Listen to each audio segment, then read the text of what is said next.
my podcast on real relationships. My name is Sophie Personne, and I am a relationship expert, international speaker, and best-selling author of a book, The Other Half. I decided to start this podcast because, in my opinion, relationships are currently not being portrayed as what they really are. Whether you're watching the news or TV, social media, the perception given to people is wrong. And my aim is to talk about what happens in the real world, talk about real stories, and listen to what real people think, do, and go through, as opposed to creating expectations of something that doesn't exist. I may not agree with everything that is said by my guests, but it is their chance to express their opinions and their stories. Today, we're going to talk about domestic abuse with Lila Green from New York. Hi. Hi. Thank you for joining me. Thank you for inviting me. I appreciate it. Oh, thanks. So can you tell us a bit more about yourself, please? Sure. Okay, so my name is Lila Green. I live in Brooklyn, New York. I was born and raised here. Domestic violence is something that is near and dear to my heart because it's a cause that I was affected by when I was a teenager. Mm-hmm. So I was in a really bad abusive relationship, physically, emotionally, when I was about 17 or 18. And this was my first relationship. And the guy that I was with was brutal. Yeah. And one of the reasons why was because he had a mental health issue. He was later diagnosed as schizophrenic. Okay. So right now, I won't go into too much detail about, what happened, but I do speak about it with my organization, Hunks for Hope. Okay. And we go around and we share stories by domestic violence survivors. We're spreading awareness. We have a monthly calendar where our hunks are featured, our male models. It's awesome. Every year we do this. We have an amazing photographer, Jose Pagan, who does this. He volunteers every single year. And we also assist two local grassroots organizations, Milagros Day Worldwide and Casa Esperanza. Okay. And would you say that what happened at such a young age kind of like set a different path for your life and changed you in such a way that that's why what you're doing this and all the rest of it? Yeah, I would say that, being that this happened when I was so young, it was extremely traumatizing and it affected future relationships. So after that, I met the father of my children. I had 3 children afterwards, but there was a lot that happened in that relationship that was that was a as a result of sort of thing, or lack of trust. Right. There was residual trauma from the previous relationship. So there were a lot of issues that I had to work through, and that happens for many survivors. And when you were 17, 18, what did you think when it started to happen? Did you think, oh, this is normal, or did you know this wasn't right? How did you feel in yourself? How did you realize there was a problem, as it were? Or yeah, there was a lot of mental manipulation. At the time. I was pretty naive, just entering my first relationship. I knew that the mental abuse was not right. I knew obviously that the physical abuse was not right, but during the mental abuse, I had been put down so much that my self-esteem was very low, and I began to accept these things that were being said about me and accept those things that were being done to me. And how did you break away? Did you find it easy, or was it just like, no, that's it, I've had enough, I'm off? Yeah, it was a gradual process, definitely for me. There was a turning point where, we were on the train one day. He had access to my job and things like that because he took a job like exactly in the same area when I was working. We would get off the same time. We would travel everywhere together. I felt suffocated, smothered, like I had nowhere to go. And we were riding the train one day home in the city, and a guy was sitting across from me, and we kind of like, we looked at each other. Not, it wasn't anything. You're somebody sitting across from you. You just kind of lock eyes with them. And my abuser got so mad, he leaned across me and bit my nose. And when he did that, there was blood coming down, gushing. I was really embarrassed. And for me, that was a turning point because I realized that this was not the life that I wanted to live. These were happening behind closed doors at one point, but now it's becoming public. Right. And that was really the turning point for me. It wasn't easy to leave. It was definitely a lot of planning and it was Mm-hmm. gradual, but I had to ask a friend of mine if I could stay with her. She lived out in Long Island, which is maybe it's about 40 minutes away from where we were in Brooklyn. And I went out there, I stayed with her, I got a job out there. I didn't tell him where I was going. I didn't tell a lot of people where I was going because he had a lot of access to my friends. And by the time I was kind of in the clear and came back, I learned that he had been admitted to a psychiatric hospital Mm-hmm. because of his schizophrenia. Fair enough. And so, obviously, we were just chatting just before, and I mentioned that, my particular story where I ended up with someone who was really emotionally abusing.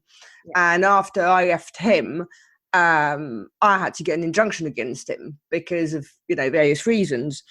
Right. Do you think, because for me, I especially back in those days, which was about 7-8 years ago, I was probably not as strong as I am now, but my front was probably more confident, more, very strong sort of thing. And yet he somehow knew they'd be able to manipulate me in some way. I found out afterwards that actually he had hit other women before, so I was probably quite lucky that it didn't happen. Do you think the abusers that kind of know how to target the prey, as it were? Do they go for certain types of women? I think in general, yes, abusers do know who to target, when to strike, when you're most vulnerable. And I wouldn't say that, they strike a certain type of woman. It's more so we're all human. We all have points in our lives where we become vulnerable, and they just kind of know exactly when to come in and do what they do. And sometimes they come in with good intentions, and it's just because of the fact that they have past trauma and they have these anger issues and these control issues that it eventually will come out. Mm-hmm. And so you say, and you're right, that men are often seen as the problem when in fact they are part of the solution. Can you tell us a bit more about that? Absolutely. So with Hunks for Hope, my aim is to begin the conversation between men and women regarding domestic violence. I feel like, domestic violence awareness really targets helping women, and everyone is a survivor. Everyone can be a domestic violence victim. Okay. And any victim that does survive their circumstance is a survivor. And we need to start talking about things that are happening in our community. Women do hit men. Women Yeah. hit men. I've seen Okay. that And before. it's not as widely reported. They're verbally abused, mentally abused. And then you have the LGBT community as well, where, same-sex partners, they are hitting one another, verbally abusing one another. So this is just starting the conversation, between men and women so that we can learn about each other and also learn ways to identify the problem and also combat it. And how would you say you can identify the problem? What would be your best tips? Definitely, if you're not feeling at peace with someone, if you always feel agitated or you feel that Walking person, on eggshells. yeah, you're always walking on eggshells, that person is always trying to push your buttons at some point, you can never have a day of peace. I think that is something that you really need to look into. Have a conversation with your partner. If it's something where you can't have a conversation with your partner, you should be able to communicate with your partner at all times. If you can't, that definitely is a red flag. Yeah. I would confide in the people around me. Okay, if you have somebody that you can confide in, just speak to them, let them know what's going on. Okay, if you feel afraid in any way of your partner, that definitely is a red flag. There are so many red flags. On our website, we have a list of tips and advice that you can read up on to find out if you are in a domestic violence situation. And obviously, this podcast is broadcasted globally. But do you want to give your website details, because these red flags are not limited to what you do in New York? They're like going to be the same roughly everywhere in the world. So yes, our website is www.hunks4hope.com. Basically, we are an international calendar, so we deal with we deal with with our customers globally. We deal with people globally. We're on Facebook. You can always reach out to us. Hunks, the number 4, Hope. That's our handle on Facebook and on Instagram. Okay, so this is not something. Domestic violence is not something that just affects one region. Exactly. It doesn't affect one race. It doesn't affect one type of income. It is a global epidemic. Definitely. And we're here to. But there is one thing that is very local, and that's happening in a couple of days' time, isn't it? Do you want to tell us more about that? Absolutely. So Hunks for Hope is having our 5th annual gala October 12th, which is next week, Friday. We're having that at the YWCA Brooklyn. The YWCA houses about 500, maybe a little less, residents, all women who, well, actually, I think there might be a few men, but the majority of them have been affected by domestic violence in some way, and they're transitioning from homelessness to independent living. We house our gala there so that we can bring awareness not only to our cause, but also to the YWCA. And every year we do have a few events with the YWCA to make sure that we're giving back in some way. Fair enough. And obviously, if people who are local to you want to attend, they can go to your website to get some tickets. Absolutely. You can visit our website, www.hunksforhope.com. You can get tickets there through our Eventbrite link. It's on the first homepage where you visit the website. And it's all the details, everybody that's going to be there, all the performers, guest speakers, and the location and time, obviously. Okay, thank you. And what other things, going back to just domestic abuse in general, what other things do you think can be done to make people more aware and maybe to change the way it's viewed to a degree? Because I think there's still a stigma where people are a bit scared to admit there's a problem. Yeah. So what we try to do with our events is try to make it so that it's not heavy. Obviously, domestic violence is a very serious topic. We try to bring light to it through, fun interactions to make sure that people are engaged, and maybe we're reaching out to different people than what your normal domestic violence organizations would reach out to. We're trying to bring together all walks of life, all ages. And I honestly believe that, having the men there involved really makes a difference.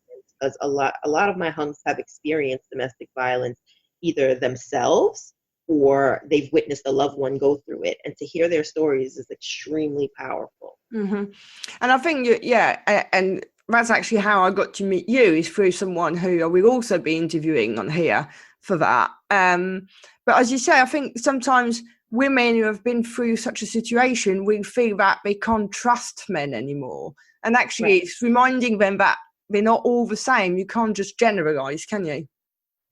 You can't generalize. And again, men go through it too, whether they go through it themselves or they witness their moms go through it or their sisters go through it.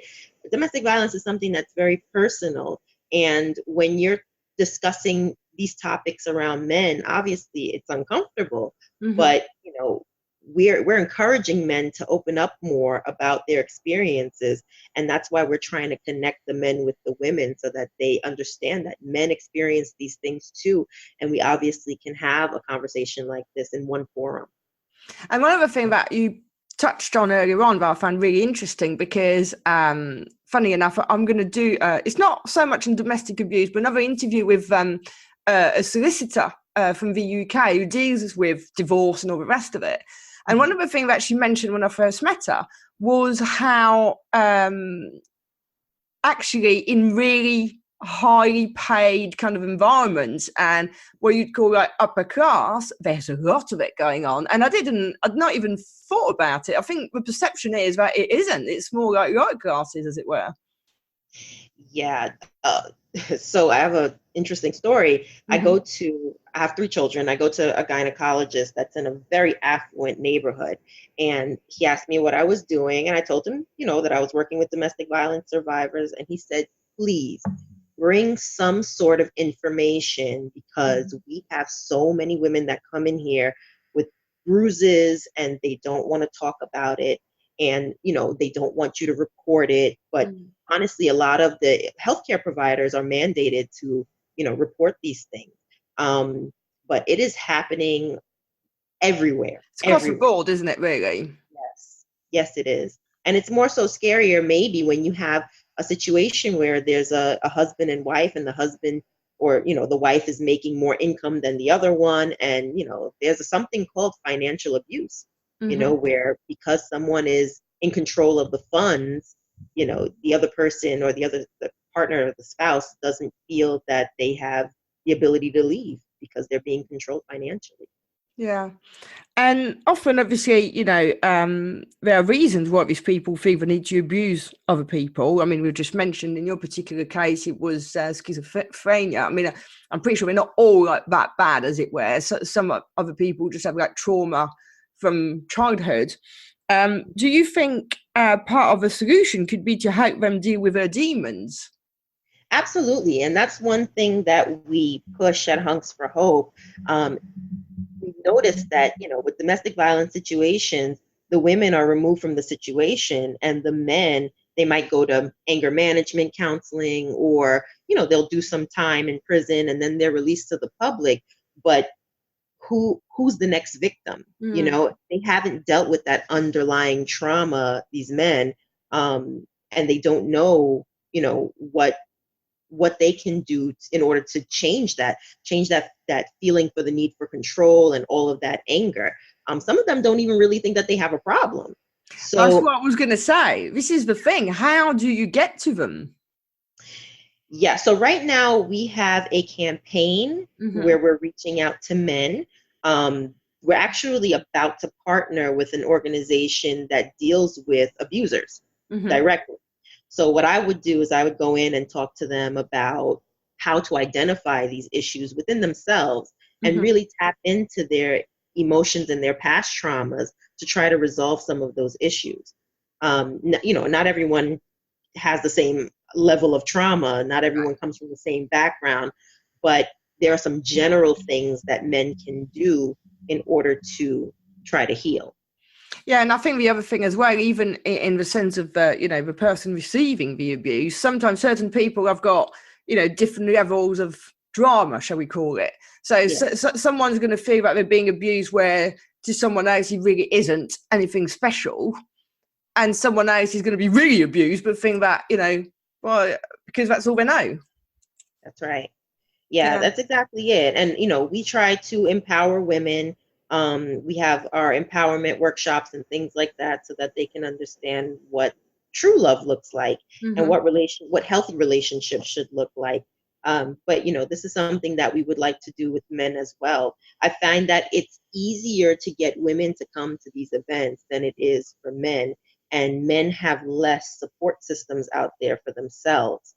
So we're working on trying to correct that and really invite men to the table for these specific conversations. And I think, as you say, obviously you go to where the abusers are. I think the other problem is, as you also mentioned, sometimes they don't know they've got a problem.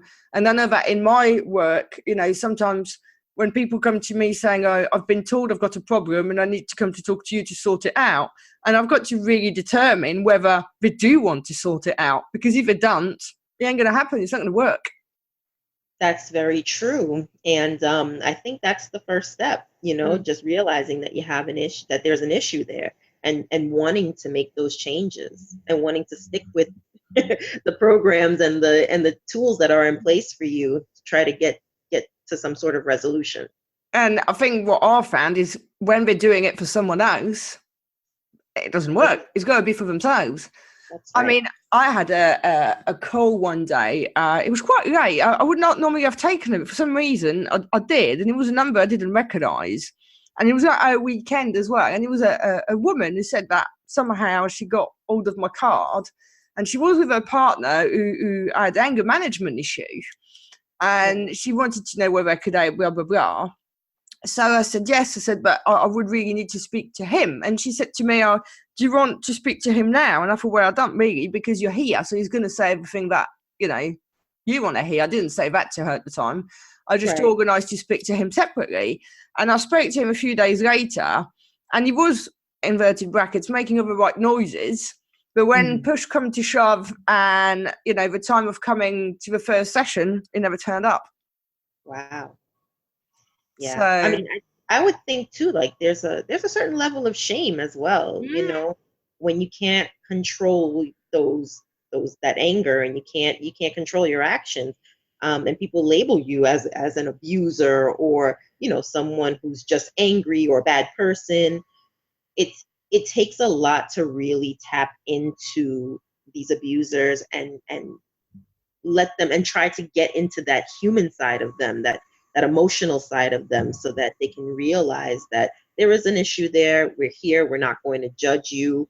We're just going to allow you to come to some sort of resolution with what you're feeling in some way, with whatever tools, you know, we have at that time, whether we bring in a psychiatrist or a psychologist, or, you know, just someone who might be a life coach or something to that effect. But, you know, there's a lot of different levels of abusers out there. yeah. And, you know, not everyone's comfortable with coming forward. Yeah, and I think that there's also, I think in my particular case, the chap I'm thinking of here, actually generally enjoyed it. It was a hobby. I don't think, I think deep down he actually genuinely wanted a healthy relationship, but he was taking a lot of pleasure out of manipulation. And I think I started to realise it was really a problem when I saw how he was sometimes dealing with his kids. Because, I mean, you know, he never hit them or anything, but just some of the ways, and some of the ways he even said, or, you know, when he was single, how he'd picked up women and stuff. And I thought, he's very, very clever and very, very good at manipulating situations. And he actually, despite the fact I made that connection in my brain, took me quite a while to actually see he was doing it to me. Wow. Isn't that something? I think we have to uncover the layers. You know, there are layers. Like an onion. Yeah, like an onion. And, you know, a lot of these issues stem from childhood. Yeah. How your parents treated you, how, you know, your past relationship, treated each other. Or treated each other. I mean, children are they're like sponges. They're very receptive to what's going on around them, and they mimic behavior. And some people never realize that type of behavior is wrong. And some people can't ever break out of that behavior without assistance. So it's really important to dig deep and peel back those layers of that onion, like you said. But I think, you know, if any men are also listening to us here thinking, oh, you know, we're talking about me here. Well, you know, the good news is that if you do deal with it, you are a happier person at the end of it. Yeah. Yeah, I think, you know, it's important for people to identify these issues within themselves. Yeah. And some people do know that they have an issue. And it's really important to go to therapy or to speak to someone about these things.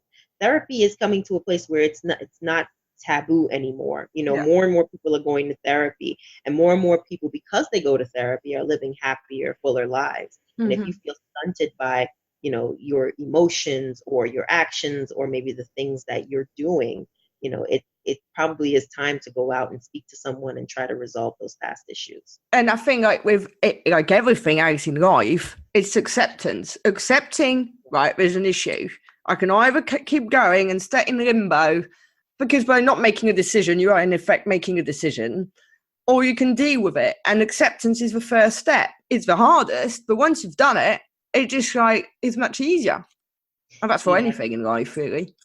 Yeah, and there are some very, very real repercussions to abuse. I mean, you know, we're seeing situations where men and women are getting into altercations, and, you know, people are dying. People are dying out there. And if you're hitting someone, physically abusing someone, and you don't think that there's a possibility that you might cause some sort of, you know, grievous injury to that person, or grievous injury to that person, you are wrong. I mean, I've heard situations where men have slapped their wives.